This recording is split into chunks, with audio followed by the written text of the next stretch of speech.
You're listening to the Tao of Indifference, sex, dating, and relationship advice for an indifferent world. For more advice and tips, check out taoofindifference.com or follow us on Twitter at indifferent_D.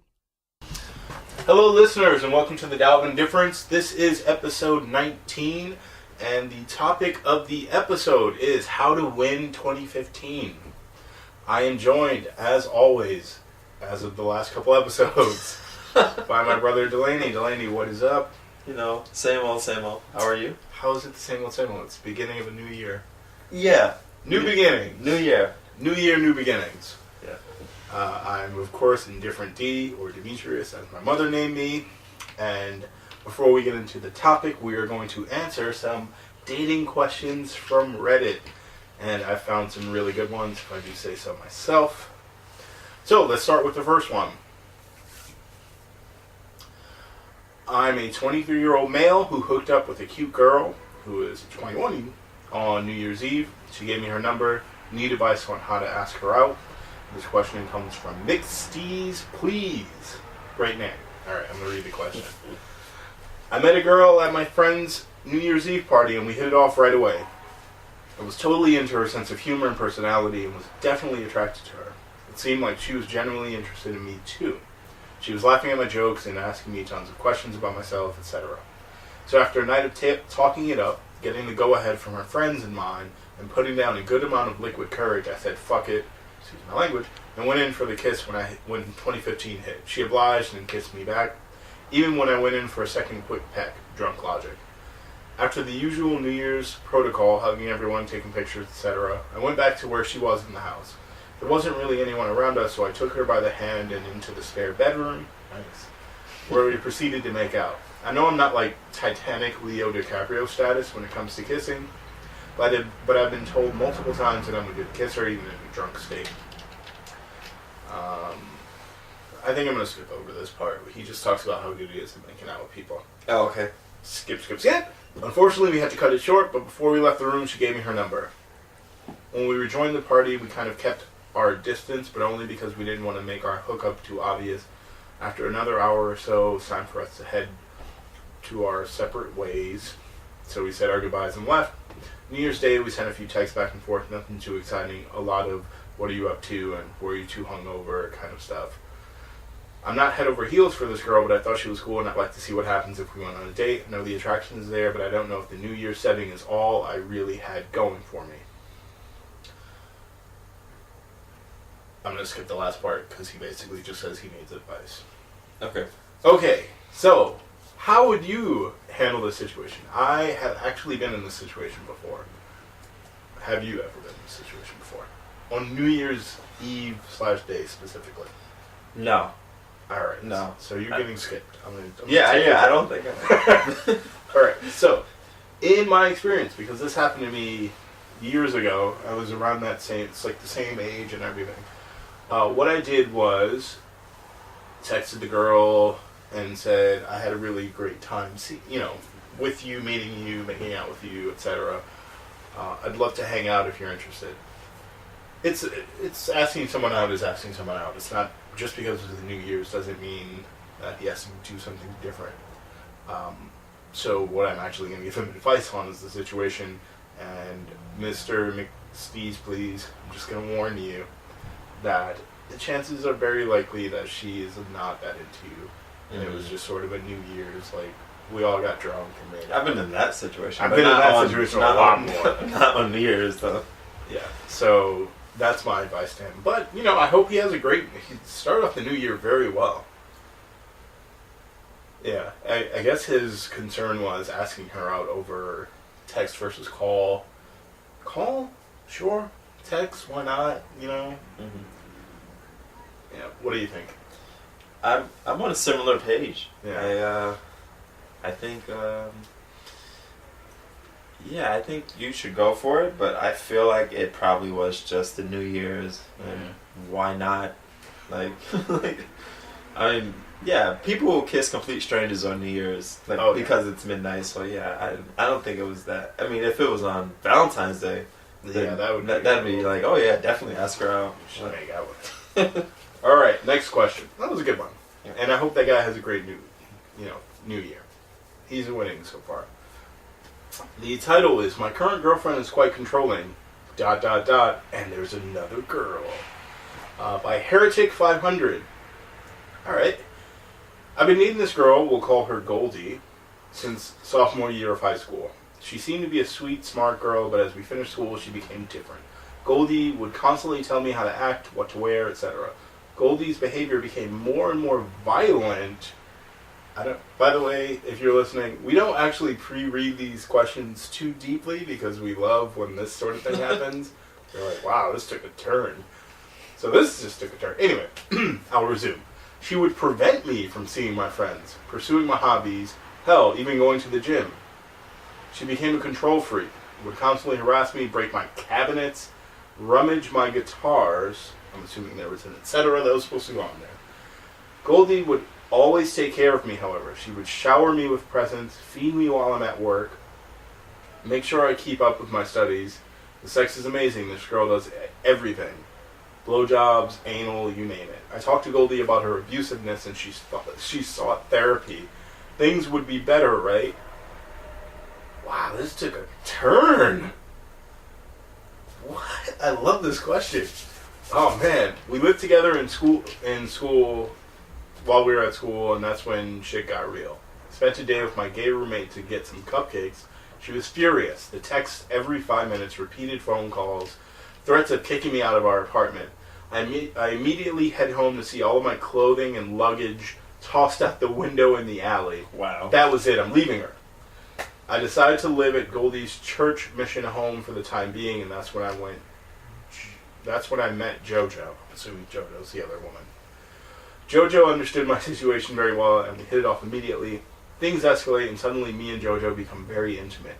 Yet I transfer away to a different university in a different state. And Goldie follows me back.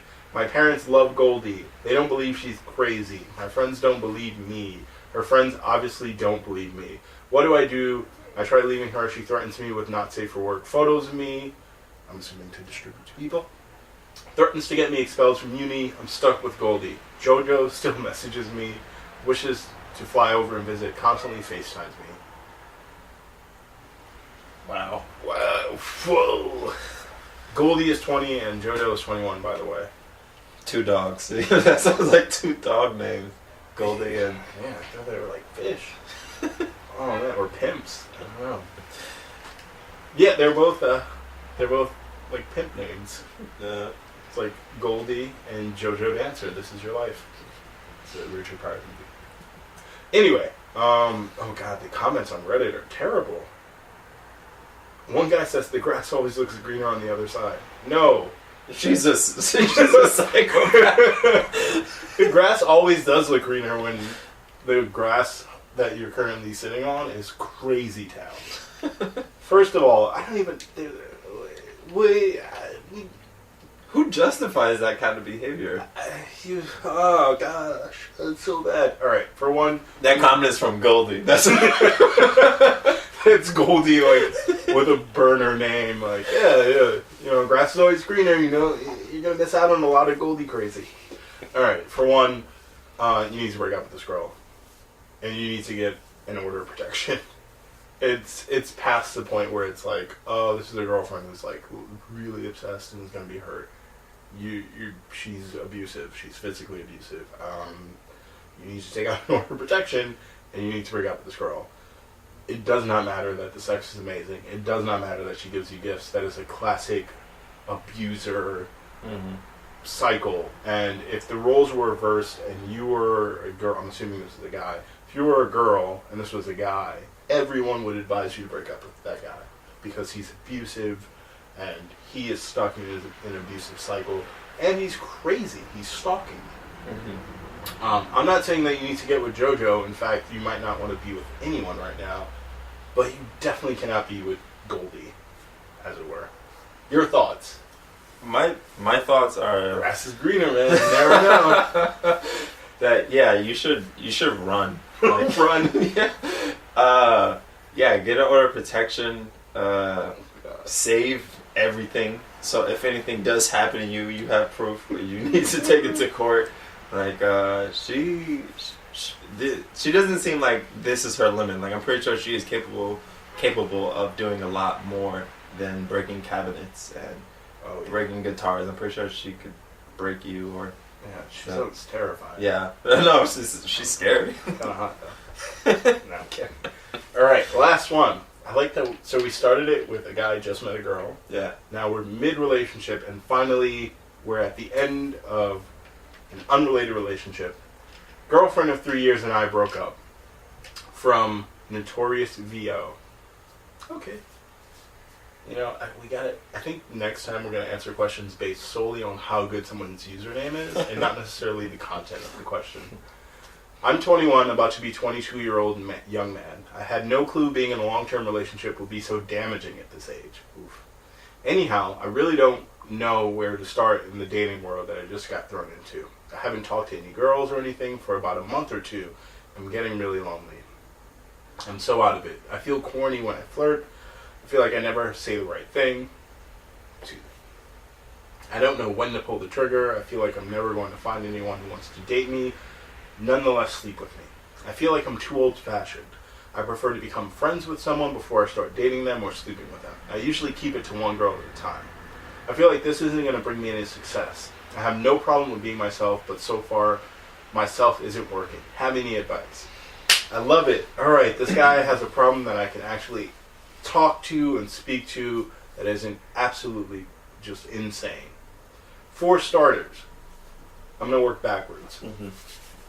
He says that he feels like nobody wants to sleep with him. It's obviously not the case because you were in a relationship for 3 years. Let's just assume that they were having sex. Someone out there finds you attractive enough to be with you for 3 years, and those 3 years were you as an adult. You were outside of high school at this point. You're 19 and 22, or 18 and 21. Point being, you were having a relationship as you were becoming an adult. You're obviously not just this gross man monster that no one wants to sleep with. Okay, so let's get that out of the way. Stop feeling bad for yourself. Stop feeling bad for yourself. Dating is hard, and you know it's just hard. It takes work, and you probably know how to be in a relationship a lot more than you know how to date. And that's just because you were dating for 3 years. So what you need to focus on is learning how to date and learning how to flirt and learning all these things because, you know, you don't know how to date. You were 18 when you got in a relationship, I'm assuming, based on the timeline. So you don't know how to flirt with girls, really, to get them to want to go on a date with you, and you don't know how to go on dates. There's nothing wrong with being old-fashioned and taking things slow. Just realize that it will take you a lot longer to meet someone because you like to focus on one person at a time.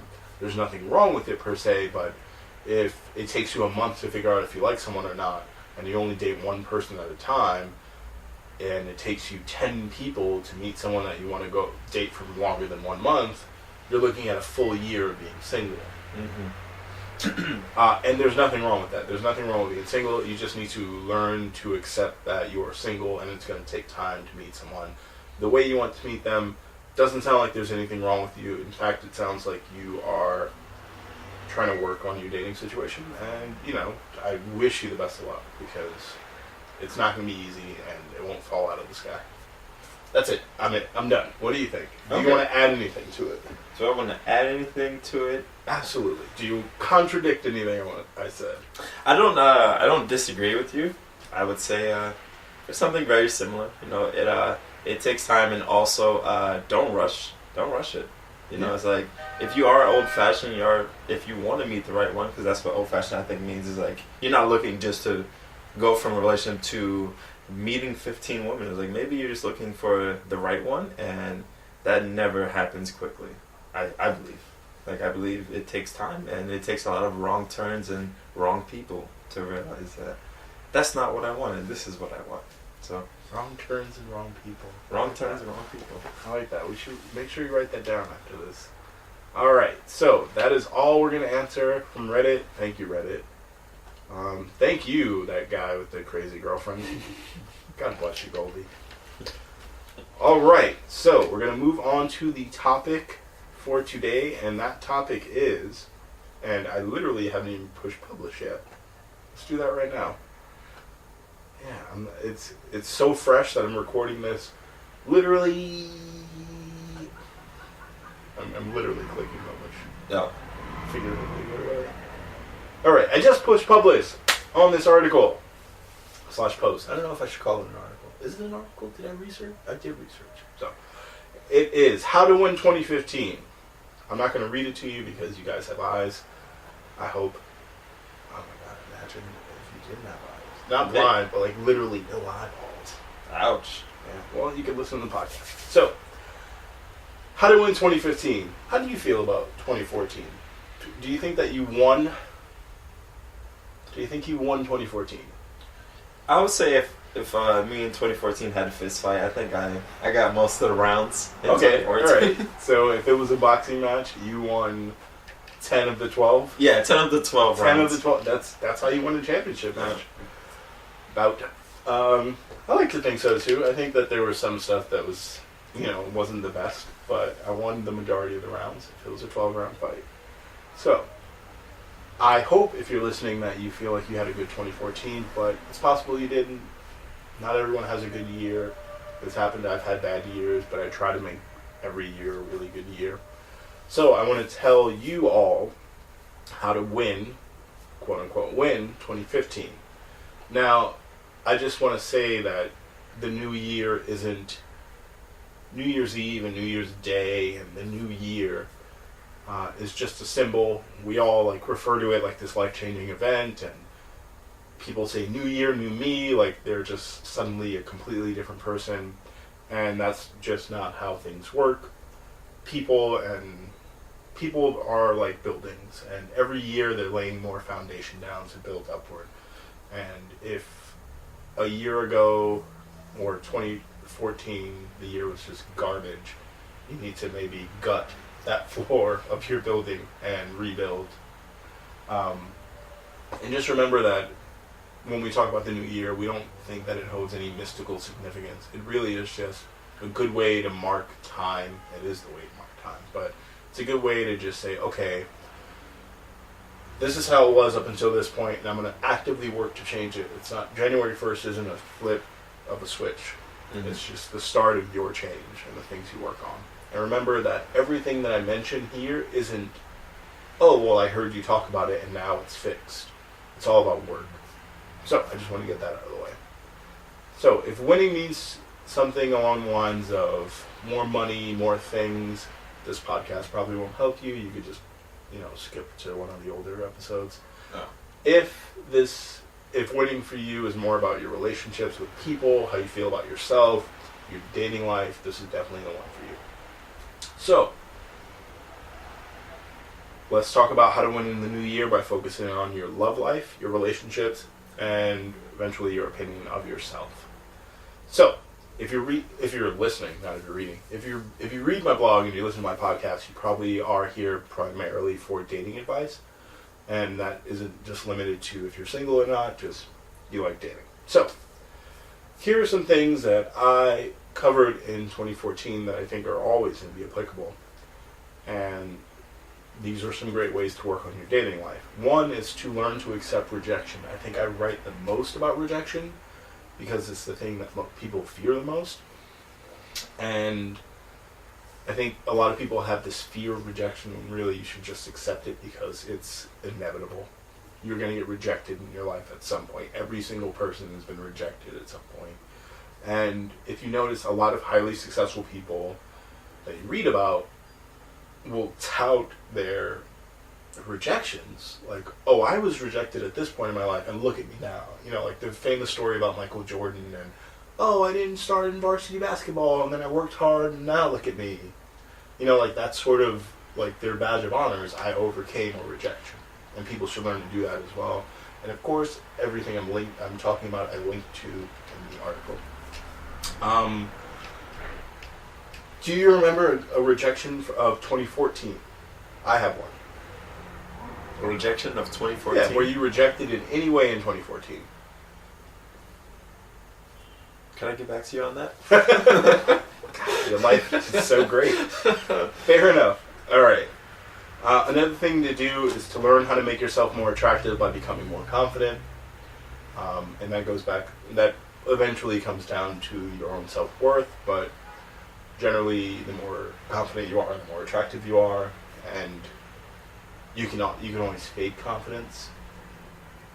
Smile, make eye contact, stand upright, body language, all those sort of things, talk authoritatively, etc. Are you more confident this year than you were in 2013?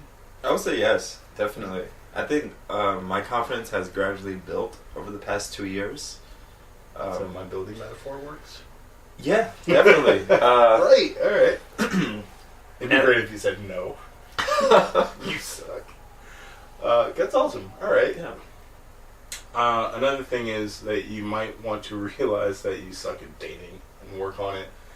I've always been pretty good at dating. You know, I always had certain goals in mind when I was dating, and usually those goals were to have a good time. And I always felt like I had a good time dating overall. Do you think that you were good at dating in 2014? 2014 was the year you started your relationship, your current relationship. Yes. So were you good at dating? I would say yes. I think so too. Yeah, I think I'm a pretty good boyfriend. I agree. And finally, you should learn how to plan awesome dates. I think you're good at it. It sounds like you're really good at planning spontaneous, or not planning, but making spontaneous dates happen. Those are the only ones that work for me. When I plan, I get frustrated because then I'm trying to make it perfect, and it's never perfect. I'm actually the exact opposite. Yeah? I like to improvise, but I don't like when other people improvise, because a lot of people aren't that good at improvising. It's like, well, let's improvise and let's go to like the easiest day. And I hate that. So I plan awesome dates when I plan them, but I rarely plan dates anymore because my girlfriend improvises everything. So I just wash my hands of it.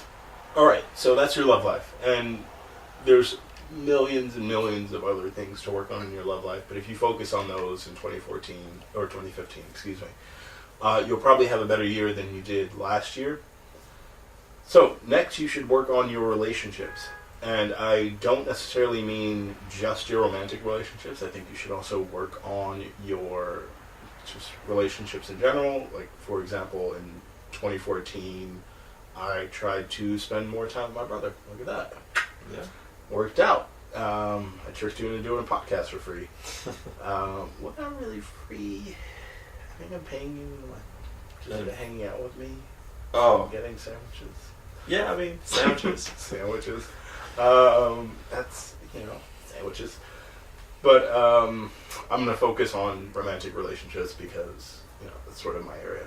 I will admit, though, that being in relationships, romantic relationships, is sort of new to me. I can count really on my hands how many girlfriends I've had, and how many of those lasted more than a year is two. It's just two.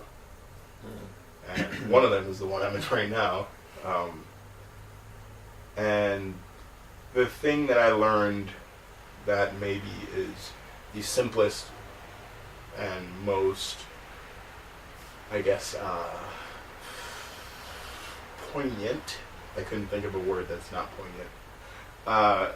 The most poignant piece of advice that I took, because I stole it from someone, I just rebranded it, was that relationships are all about connections, contentment, and cravings, and learning to listen, encourage, and compliment. And because connections, contentment, cravings is a bit like, what? I'll just go over it really quickly. It is a post that I wrote in September, but here's what I mean by each. Connections are your relationships with friends, family, coworkers, peers, etc., anyone that you socialize with. And why that's important in relationships is because your connections to people outside of the person you're dating are usually, for most people, are really important, and sort of, you can't be in isolation where it's just you and your girlfriend. You just reminded me of something. What?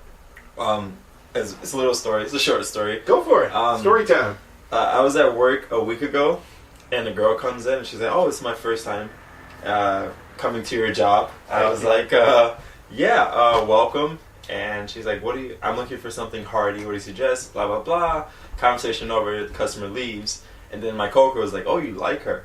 I was like, what do you mean I like her? He was like, oh, because you were like, she looks like your girlfriend. I was like, that's not the reason to like her, but she does look very similar to my girlfriend. But I was like, it takes more than a pretty face for me to like someone. I have to like see you engage with people you know, so I can judge your character. I'm like, oh, you know what, you're actually a good person. Because of course, when you meet someone, they're gonna act perfectly in front of you. Mm-hmm. And then once you see them around their mom, and they're cursing their mama, you're like, whoa, why are you cursing at your mom? It's like, so you learn a lot when you see the connections with the other people, and it makes you appreciate them more when you see that they have really strong connections with like people who they love and who love them. Yeah. Well played. Yeah, it's nice. I like it. You've never read this article either, right? No, I haven't. I think you just put it up. No, this one's old. This is from September. Oh, but it's just the advice still stands. Yeah. All right. So connections, you gave a very good point. Contentment, just being happy with your current situation. That doesn't mean that you don't want more, but it's different to say I'm happy and I want more versus I'm miserable and I want more. Mm-hmm. And people who generally are miserable and want more aren't the best people to be in a relationship with. And cravings, and not food cravings, but I mean the thing that makes you passionate. So when you nurture those things as a partner and you're in a relationship and you encourage people to, say, hang out with their brother, or, encourage them to enjoy what they do but also want more things and to be passionate about what they're interested in. Like, when you're that partner, it makes being in a relationship with you a lot easier. And by extension, if you're listening, you're encouraging them, like I said, and complimenting them, it's really hard to screw up a relationship if you're doing all those things. And of course, communication, which is it's a given. You just have to communicate well. If you're not communicating, your relationship's just going to fall apart. But worst case scenario, you should learn how to survive a breakup, which I've linked to. And because I'm here, I'm just going to read you a short little excerpt. Oh, wow.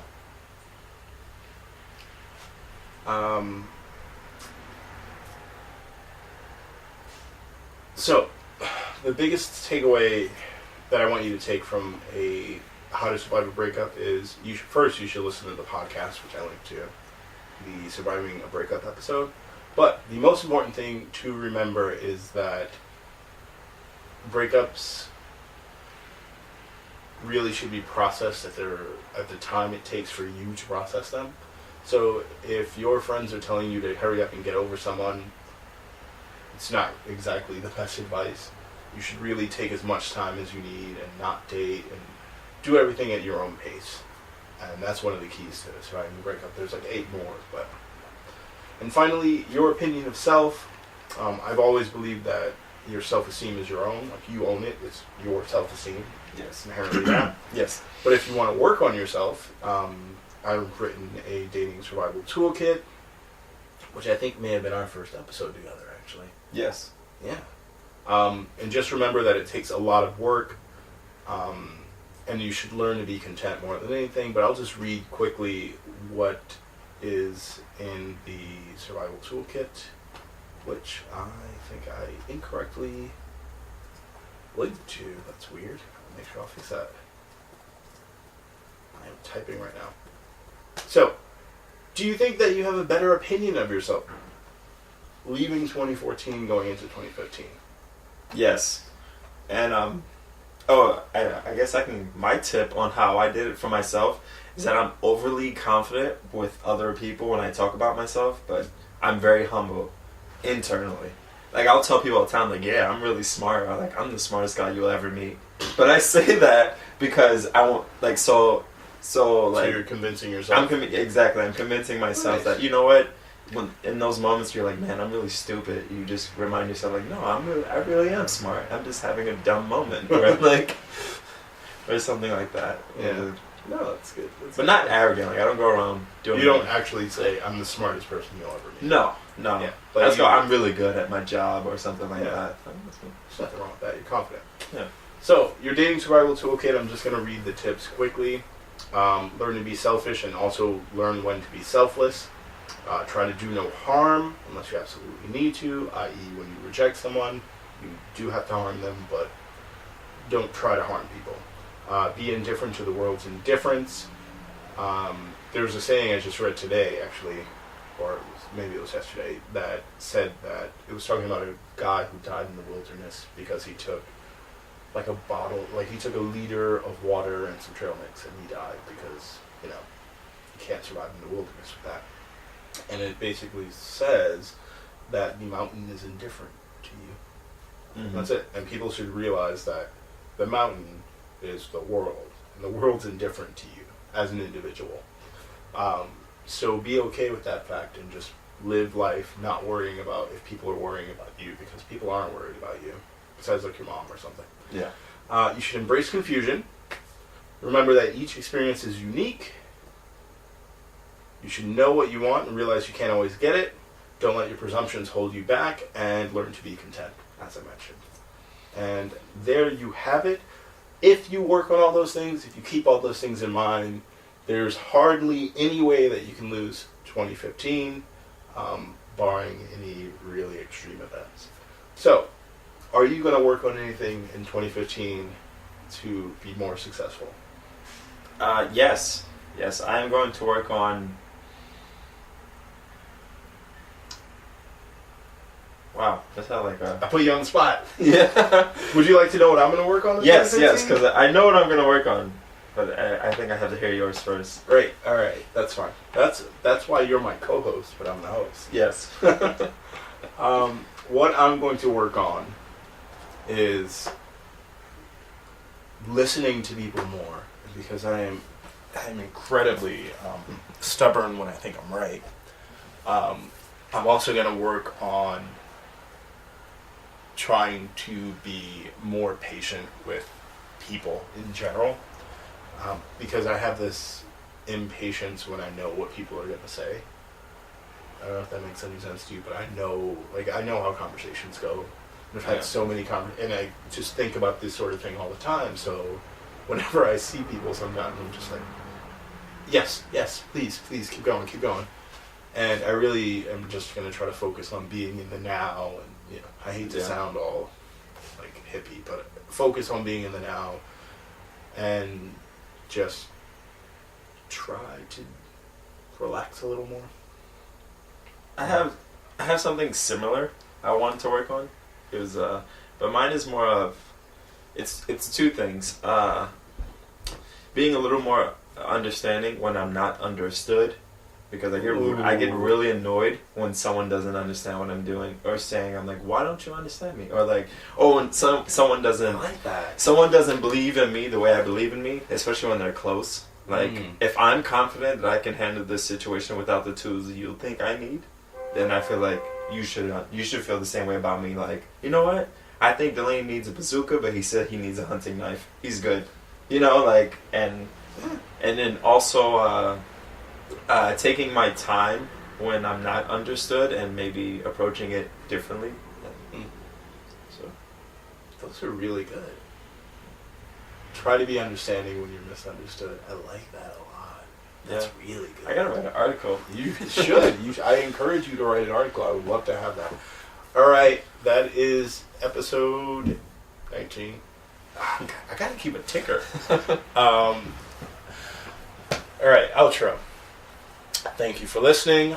You can, of course, subscribe to The Tao of Indifference on iTunes, Stitcher, and YouTube. Please like us and subscribe on YouTube. Please like us and follow us on Facebook at facebook.com/Tao of Indifference.